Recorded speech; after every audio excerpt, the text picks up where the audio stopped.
भारत में हिंदुओं की भावनाएं इतनी कमजोर हो चुकी हैं कि वो कब किस बात पर भड़क जाएं, इस बात का अंदाजा लगाने वाले लोगों को यह समझ नहीं आता कि ये किस भावना से उस भड़की हुई भावना को समझ पाए। नमस्ते, मेरा नाम अनिल शारदा है। भावना नहीं है तो इस पर आहत होने की जरूरत नहीं है। अब मामले पे आते हैं।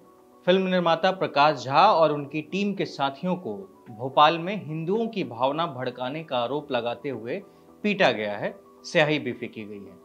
उनकी एक वेब सीरीज आ रही है, नाम है आश्रम 3।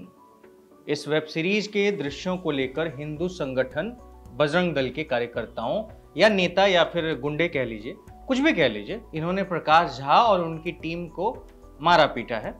बजरंग दल के कार्यकर्ताओं ने वेब सीरीज आश्रम 3 के सेट पर तोड़फोड़ की है और हिंदुओं को गलत तरीके से चित्रित करने का आरोप लगाते हुए सीरीज के निर्माता निर्देशक प्रकाश झा पर स्याही फेंक दी। पुलिस ने हंगामे को लेकर रविवार देर रात 4 लोगों को गिरफ्तार भी कर लिया है। इस क्रम में अब भाजपा की नेत्री कह लीजिए प्रज्ञा ठाकुर की भी भावनाएं आहत नजर आ रही हैं, क्योंकि उन्होंने कहा है कि वह इस संबंध में मुख्यमंत्री शिवराज सिंह चौहान को पत्र लिखकर कानूनी कार्रवाई का आग्रह करेंगे। जानकारी के लिए बता दें कि प्रज्ञा ठाकुर भोपाल लोकसभा सीट से भारतीय जनता पार्टी के सांसद हैं। गौरतलब हो कि सांसद प्रज्ञा ठाकुर ज्यादातर व्हील चेयर पर रहती हैं और कभी कभी डांस तो कभी कभी कबड्डी के दाव पेच लगाते हुए दिखाई देती हैं। तो आदरणीय प्रज्ञा जी इस मामले पर कहती हैं कि वह सन्यासी होने के नाते साधुओं का दर्द समझ सकती हैं बखूबी। आश्रम शब्द सुनते ही हमारा मन प्रसन्न हो जाता है और अच्छी भावनाएं उत्पन्न होती है, ये कहना है प्रज्ञा ठाकुर जी का। मैं एक और भावनाओं की तरफ लेके चलता हूं। प्रज्ञा ठाकुर या शायद भूल गई हैं कि इन्हीं आश्रमों की देन है बाबा राम रहीम और चरित्रवान बाबा रामदेव। इसके अलावा इन आश्रमों से न जाने और कितने ऐसे बाबा निकले हैं या फिर निकलने बाकी हैं अब तक, मतलब पूछिए मत, और भी निकल ही सकते हैं। एक तो ऐसा भी है कि वो चला गया है, वो पता नहीं कौन से देश में एक अपना नया देश बना लिया है, शिव का नाम बेच रहा है। बहरहाल प्रज्ञा ठाकुर ने कहा कि देश में नेतृत्व के अभाव में आजादी के बाद से ही हिंदुओं की भावनाओं को मनोरंजन के माध्यम से ठेस पहुंचाई जा रही है।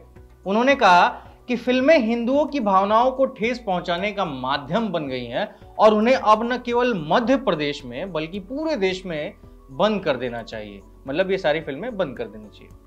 अब इस वीडियो में फिलहाल हम इतना ही कहेंगे, लेकिन यह भी आपको बता देना बेहद जरूरी है कि जिस तरीके से ये लोग भावनाएं आहत हो जा रही हैं हिंदुओं की और जिस तरीके से सारी चीजें चल रही हैं, प्रकाश झा आदमी पिटा गए, उनके ऊपर स्याही फेंक दिया गया और उन्होंने कहा कि जी हम पुलिस कंप्लेन वगैरह नहीं करेंगे। वो ठीक है, कार्रवाई हुई, जो हुआ सो हुआ, लेकिन वो नहीं कर रहे हैं और इनकी आहत हो गई प्रज्ञा ठाकुर जी की और ये चली गई हैं क्या करने के लिए, तो सीधे मुख्यमंत्री को समन भेज रहे हैं, पत्र लिखेंगी, फलाना फलाना करेंगे। तो आप समझ लीजिए कि देश का क्या होने वाला है।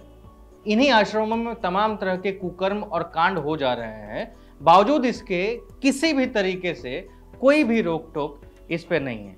तो खैर, अब वीडियो बहुत लंबा हो जाएगा, इसलिए हम यहीं पे रोक देते हैं और एक आग्रह कर लेते हैं कि अब तो चैनल को सब्सक्राइब करना शुरू कर ही दीजिए, क्योंकि बहुत समय गुजर गया और लगातार हम आपके लिए बेहतर से बेहतर कंटेंट पे काम कर रहे हैं। हम आपका सुझाव भी चाहते हैं, आप हमें सुझाव लिख के भेज सकते हैं, आप हमें ईमेल कर सकते हैं, आप हमें फेसबुक पे मैसेज भेज सकते हैं, आप हमें यूट्यूब के कमेंट बॉक्स में लिख के भेज सकते हैं कि हमारा काम आपको कैसा लग रहा है और अब तक की जो हम लोगों ने वीडियोस पे काम किया, स्टोरीज पे काम किया, वेबसाइट पे काम किया, वो कैसा लग रहा है। तो उसे जरूर आप फॉलो करें, चैनल को सब्सक्राइब जरूर करें। बहुत बहुत धन्यवाद।